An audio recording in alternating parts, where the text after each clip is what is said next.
Hi and welcome to Perth South Model Railway Channel. This is part 2 of a two-part series showing some of the layouts at the Great Electric Train Show held at Milton Keynes on the 12th and 13th October 2019. My thanks to Andrew from the Heritage and Model Rail channel for providing the layout commentaries. If this is your first time to Perth South channel, start now by becoming a subscriber and clicking the bell icon for notifications. This N-gauge layout is Little Aller Junction, exhibited by Chris Morris. Aller Junction, 1 mile west of Newton Abbot Station in South Devon, is the inspiration for this diesel hydraulic era N-gauge layout. The point work on the layout represents the junction layout from 1925 to 1987, with the route to Torbay separating from the lines to Plymouth and Cornwall. It is analogue controlled and occupies just 7 feet by 3 feet, using a track plan which sees one set of main lines climb over the top of the other to create a busy scene. Carriages are formed into appropriate rakes with a maximum of 8 coaches per train. All the trains running on the layout could be seen passing through Aller Junction. This N-gauge layout is Middle Elmton, exhibited by Peter Brackenbury. Middle Elmton is a fictional small town in North Nottinghamshire between Elmton and Creswell Junction and Langwith. The layout is set around 1962, allowing a variety of ex-LMS, ex-LNER and BR standard design steam locomotives, along with some of the earlier diesel classes to be run. The track work is Pico Code 80. The buildings on the layout are a mixture of modified kits and scratch built. This 14.2mm gauge layout is Addison Park, exhibited by Philip Hutchins. Addison Park is an imaginary location situated in West London, very close to Kensington. The single line from Ealing to Addison Park was built in 1872. The stations and goods yards were initially on the other side of the High Street. In 1892 the line was taken over by the Metropolitan Railway and in 1933 eventually incorporated into the London Passenger Transport Board.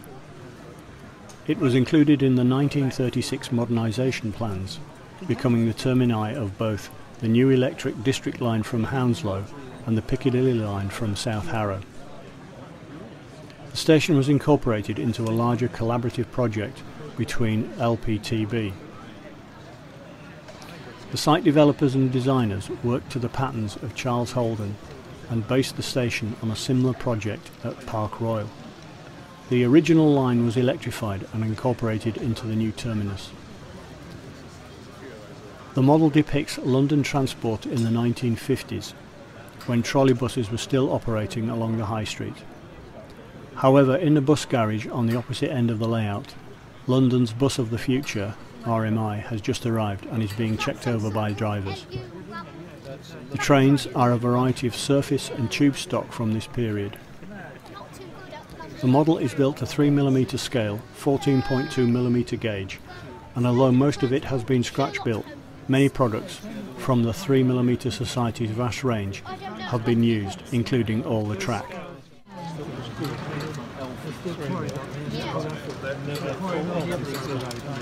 Good compliment. Yeah. So I think it, yeah. So yeah. I think this is slightly up.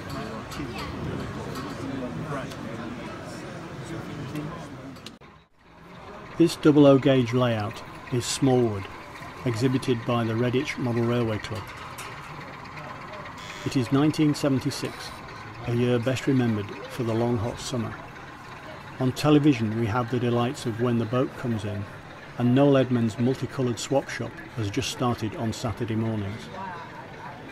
Steam traction ended nearly 10 years ago and the railways have yet to change significantly. This is because of the continued underinvestment and the industrial unrest that went with the 1970s. This creates an exciting period in railway history to model. We are in the railway backwater of Smallwood, a town somewhere in England, with a terminus station that has seen better days. The provision of 4 platforms is from an era of far more affluent times than the current general rundown appearance. The station still boasts a parcel depot as well as a small stabling point for DMUs. At a lower level below the station are the remains of another station that now serve as exchange sidings for several local industries. The layout is operated using DCC. Locomotives and rolling stock are suitably weathered and detailed for the era portrayed. The layout has been designed to create an interesting variety of prototypical train movements in a relatively small area. Some trade stands, some demos, and some experience. Yeah. That one last year with the beach, close at the beach with all the private roads. That was the one that we were filmed at. Oh, that one. Oh, yes.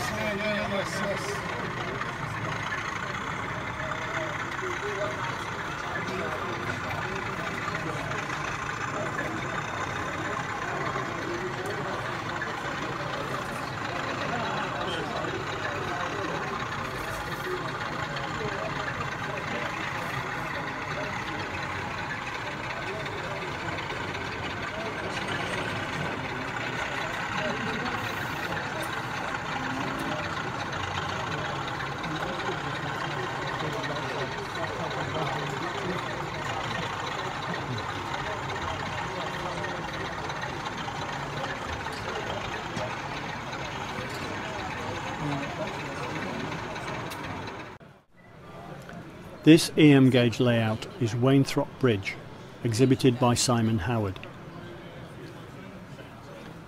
Simon Howard's atmospheric pre-grouping era EM gauge layout, Wainthrop Bridge, represents the Lancashire and Yorkshire Railway in the 1920s.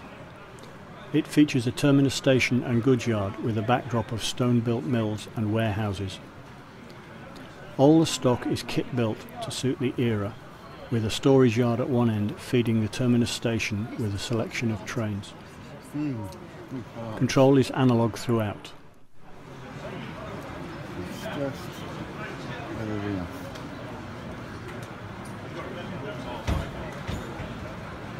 Building's nice too. There's a bit of character on the street, but yeah, somebody outside, curlers or something standing on the street. I think just an atmosphere on there. Something, so we want launch a pram. Just something with one car and a bus. That's the car.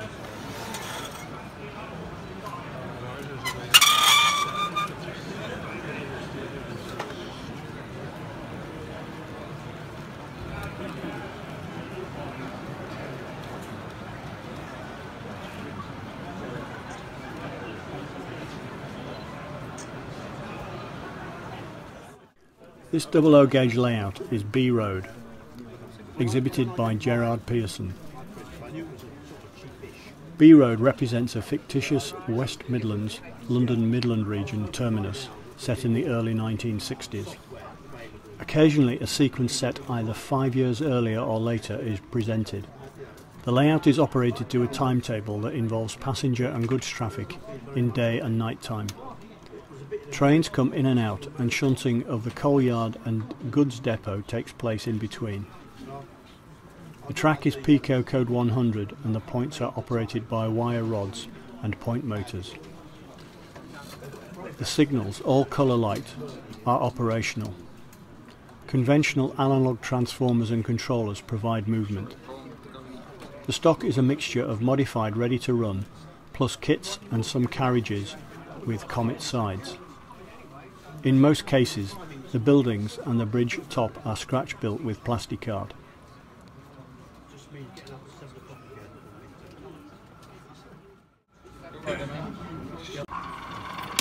This 00 gauge layout is Bradwell Point, exhibited by Marcus Lambert. Bradwell Point represents a fictitious nuclear flask unloading facility in the north of England, which serves a local nuclear power station. Set in the 1990s, you can expect to see a variety of classic British diesels including the classes 20, 31 and 37, busily earning their keep as they take nuclear waste away for processing. The layout is fully DCC controlled, providing the perfect opportunity for you to immerse yourself in lots of noise from the halcyon days of British Rail with digital sound operation.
This O-gauge layout is Polcombe Depot, exhibited by Mark Pollard. The buildings depict a locomotive depot in the late 1950s through to the end of steam. The small storage yard is built using kitchen drawer runners. The layout is an imaginary location somewhere on the south coast towards the end of the Somerset and Dorset line. So there is a mix of southern, western and Midland region locomotives. Many different classes of locomotive can be seen visiting the depot for coal, water and a quick service before being turned for their next duty. Most of the steam locomotives are kit built from brass and nickel silver. The layout provides hours of operating fun, shunting locomotives, and can be used along the lines of a shunting puzzle. It is DCC controlled using a lens system, and some engines have been sound fitted to add greater atmosphere to the scene. This EM scale layout is Minories, exhibited by Tom Cunningham. The layout is based on one of the classic layout plans by the late Cyril Freezer, Minories. The concept was to show that a busy terminus station could be modelled in a limited space using the proprietary track available at the time. Our model is an imagined extension of the Moorgate widened lines further into the City of London to a 3-platform terminus. The period modelled is the late 1960s to early 1970s, before the electrification of the suburban lines from King's Cross and St Pancras. This small rundown passenger terminus in the heart of the city has a highly peaked diesel train service from and to a range of destinations on the Great Northern and Midland main lines. The Great Northern service in the late green and early blue period included a wide range of locomotives on suburban services, including classes 15, 20, 21, 23, 24, 26 and mainly 31, hauling 5-coach trains of Mark I suburban coaches. These were followed by predominantly Class 105 multiple units. The Midland service would have seen Class 127 or 116 bedpan DMUs handling its traffic. The layout is built in EM gauge. Our main compromise has been to lengthen the points to give more generous curves. It makes the scenic area about a foot longer and 2 inches wider than Cyril envisaged.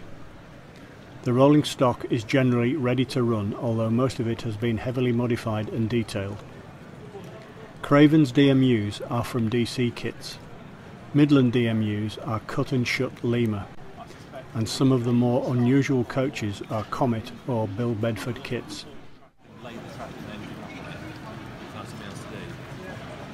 I think